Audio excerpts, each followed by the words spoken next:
They called her the Virgin Queen, but her real power didn't come from purity.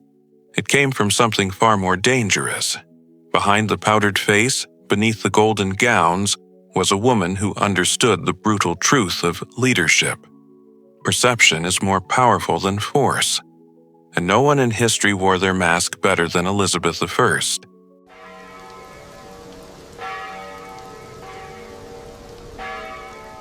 Elizabeth entered the world not in peace, but in the shadow of a beheading. Her mother, Anne Boleyn, was executed when Elizabeth was just a toddler. Branded a bastard, used as a political pawn, she grew up surrounded by betrayal and survival games played at the highest levels. That trauma didn't break her, it sharpened her.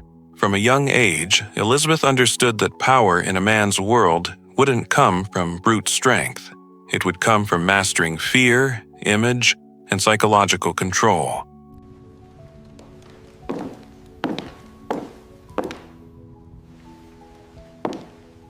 Elizabeth learned early that silence was power. While her sister Mary burned Protestants at the stake and crushed opposition with open brutality, Elizabeth played the quiet game. She listened, waited, observed. She knew when to speak and when to disappear. When imprisoned in the Tower of London, accused of treason, she said almost nothing, only what would keep her alive. That restraint, that emotional armor, would become one of her most potent psychological tools as queen.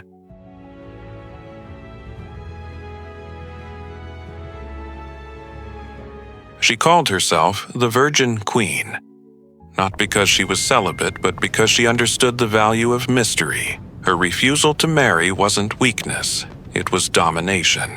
In an age where women were defined by the men they married, Elizabeth turned that on its head. She played kings, suitors, and rival empires against each other by pretending to be available, always just out of reach. Her image became her shield. Her unmarried status wasn't personal, it was political warfare.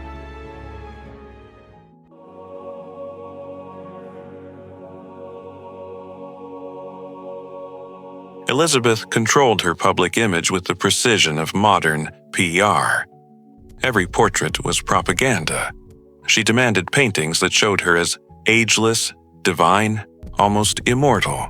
In her eyes, the queen was not a woman, she was an idea. She banned any images that made her look old or weak. Her appearance, red wigs, white makeup, pearl jewelry, wasn't vanity. It was psychological theater. She became untouchable not just through policy, but through carefully crafted perception. Elizabeth turned her rule into a religion. She used speeches not to explain, but to enchant. I know I have the body of a weak and feeble woman, but I have the heart and stomach of a king. Her Tilbury speech before the Spanish Armada is a masterclass in emotional manipulation. She presented herself as both divine and human, fragile yet fearless. Her people didn't just obey her, they adored her.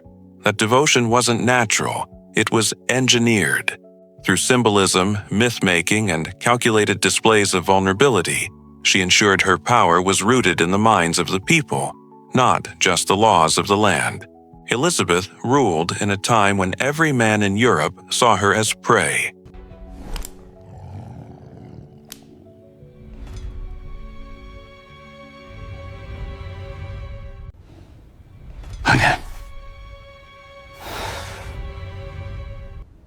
Foreign kings wanted to marry her, control her, crush her.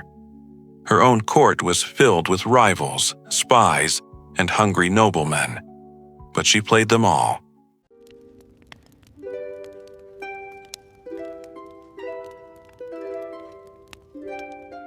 She gave just enough, flirting with alliances, delaying decisions, offering titles, and then pulling back.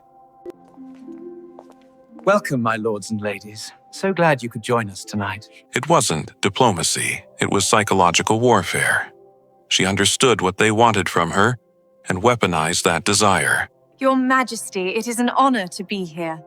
Though she rarely showed open cruelty, Elizabeth was ruthless. When her throne was threatened by her cousin Mary, Queen of Scots, Elizabeth delayed execution for 19 years, then signed the death warrant. Not in rage, but with cold calculation. She waited until Mary's myth had faded. She knew the timing mattered more than the act, and when rebellions rose, she crushed them without hesitation, often with a smile. Her power wasn't in her armies. It was in her ability to inspire awe and fear.